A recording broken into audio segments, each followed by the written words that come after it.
But what I do know is we're about to talk to Lance Foreman, and a story on the front page of the Telegraph today says a cameraman on the BBC's controversial Gaza documentary appeared to celebrate the October the 7th massacre. This is a guy called Hatem Rawag, who is this is an additional cameraman on the film, posted 2 tweets apparently praising the worst terror attack in Israel's history. He appeared to applaud the killing of an Israeli soldier, sharing a video of a gunman that he said should be watched 1,000,000 times. Quite sickening, quite ghastly, quite appalling.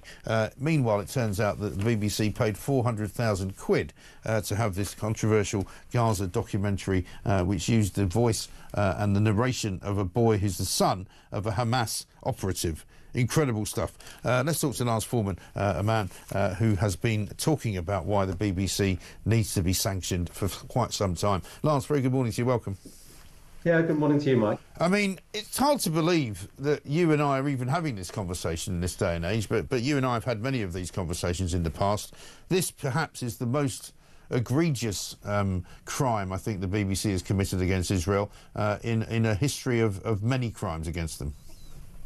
Well, I wouldn't say it's the most egregious. I mean, they've been pretty egregious for the last 20 to 30 years, but this is the most obvious. They've become so brazen now that, you know, that they're not even watching their backs anymore.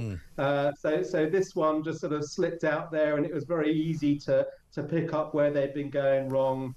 You know, obviously paying £400,000 to essentially to provide Hamas propaganda, possibly some of that money fed through to Hamas.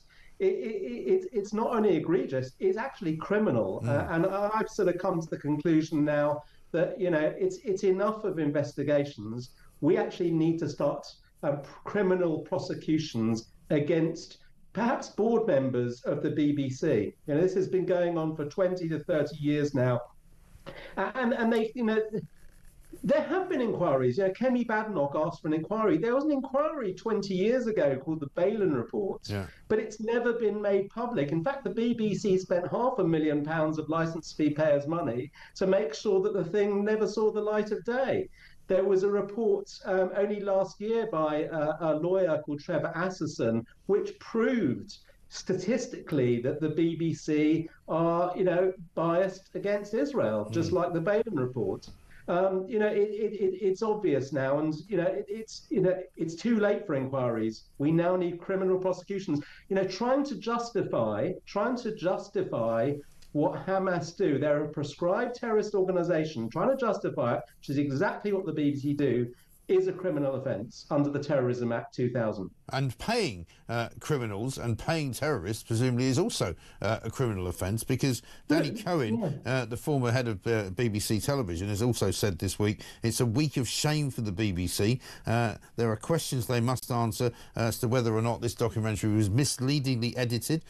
Further concerns about statements released by the corporation initially, when they were asked about it, when they said that they had full editorial control of the programme. And then, you know, they never... I mean, I don't know much about how BBC documentaries get through a process, but I'm pretty sure they'll go through several processes before they reach the air. So people must have known that this boy that was used, Abdullah, was the son of a Hamas operative, surely. Well, that's true, but I think the payment actually is a bit of a red herring, because, you know, yes, the BBC paid £400,000 towards, you know, Hamas or, you know, their chums. But quite frankly, the British government pays £129 million to UNRWA. You know, the UNRWA schools, you know, there were UNRWA members that were involved in the hostage taking, involved in the murders, involved of keeping hostages over the last 18 months. And yet the British government is paying UNRWA. UNRWA is, you know, they set up schools where these Gazan children are taught to hate Jewish people. You saw those kids on the stage, you know, on that stage where a baby, a 9-month-old baby and a 4-year-old toddler were brutally murdered. They were there in coffins, and yet the Gazan children dancing around. Well, they've all been taught at UNRWA schools, and we're funding them.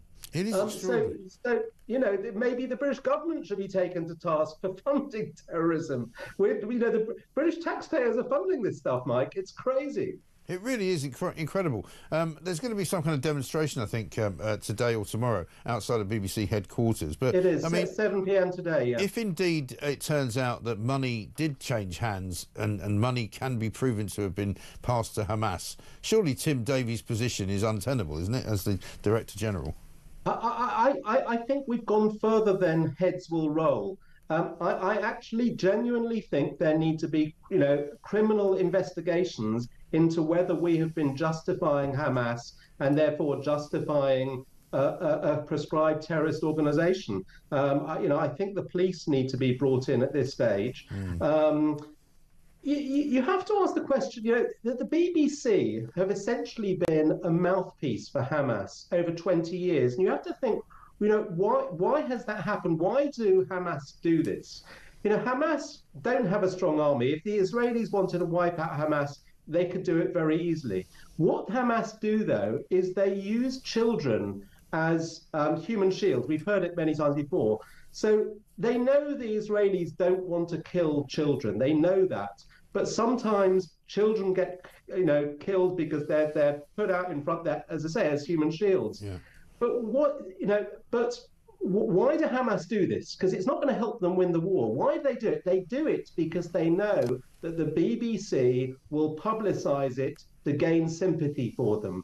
It's almost as though the BBC is the bullet in their weapon. Yeah. Because if the BBC didn't publicise the fact that these children, it's terrible that these children are being killed. But if the BBC didn't publicise it, Hamas wouldn't do it because there'll be no advantage to them in doing it. So Hamas are complicit. The BBC are sort of complicit. They're partners, and the reason why the BBC are so awful is because they are seen globally as the standard bearers of journalism. And if they do it, everybody else does it. And the result of this, Mike, is that we now have, not just in Britain, but across the world, anti-Semitism at its worst ever level since the 1930s. And this is all down to the BBC's delegitimization and demonization of Israel. It's absolutely shocking. And I think we really need to sort of look very hard into this and potentially criminal prosecutions. Yeah, and there are continued equivalents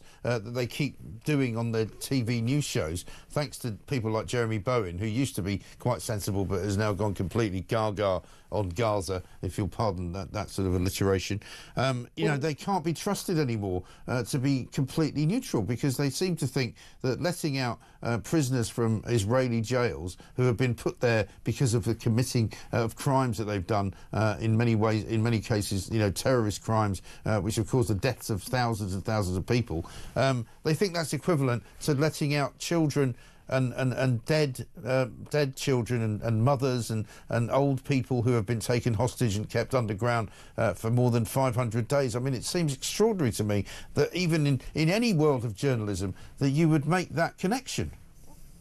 Well, yes, and there's another issue in terms of equivalence, because when the BBC come under attack about their bias, their standard response is, well, we get just as many complaints against, saying that we're biased against Israel as we do that we're in favour of Israel. Now, the fact of the matter is, there are somewhere between perhaps 4 to 5 million Muslims in the UK. Yeah. A poll was done a year ago which showed that 3/4 of Muslims in the UK don't think that Israel should exist. Now, there are only about 200 to 250,000 Jews. So, there's 15 times as many Muslims as there are Jews. So just saying you get equal numbers of complaints on both sides isn't good enough. You need 15 times more complaints on the other side for it to be balanced. Yeah. So the BBC, the BBC have been playing this game for a long, long time. Hopefully this film is the catalyst that draws a line under it. I'm not sure that it will be, but I think we need to go in really hard now. I was very, very pleased with Kemi Badenoch's statement that that unless something is done about this, that at least the Conservative Party, they're not in government, but they're not going to support the licence fee anymore. It's enough with the BBC now. Something has got to change. Do you think Tim Davies should resign over this?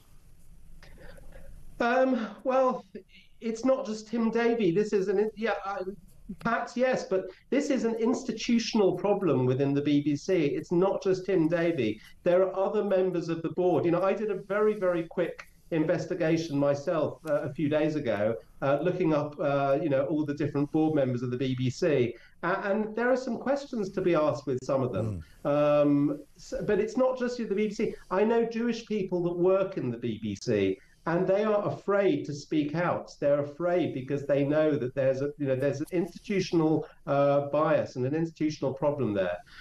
There was a march. Do you remember about a year ago? There was a march against campaigning, against anti-Semitism. Yeah. And the BBC refused to allow any of their staff to attend Yes, that I do rally. remember that. Yeah, amazing. You remember that? It was ridiculous, Mike. Yeah. Absolutely ridiculous. Absolutely. But the BBC, the BBC have been involved in so many cover-ups over the years. Whether it was Jimmy Savile or Hugh Edwards recently, Martin Bashir. The anti-Israel bias is just another. It's another thing that they buried, they covered up. I really would like the Balin report to come out, because it was produced 20 years ago. So yeah, it's perhaps out of date now, but it would have made recommendations. And I would like to see whether the BBC followed those recommendations, because I very much doubt they did. Yeah, absolutely right. I think time has come for a proper and serious, investigation into what it is that they have been doing for all this time. You're absolutely right.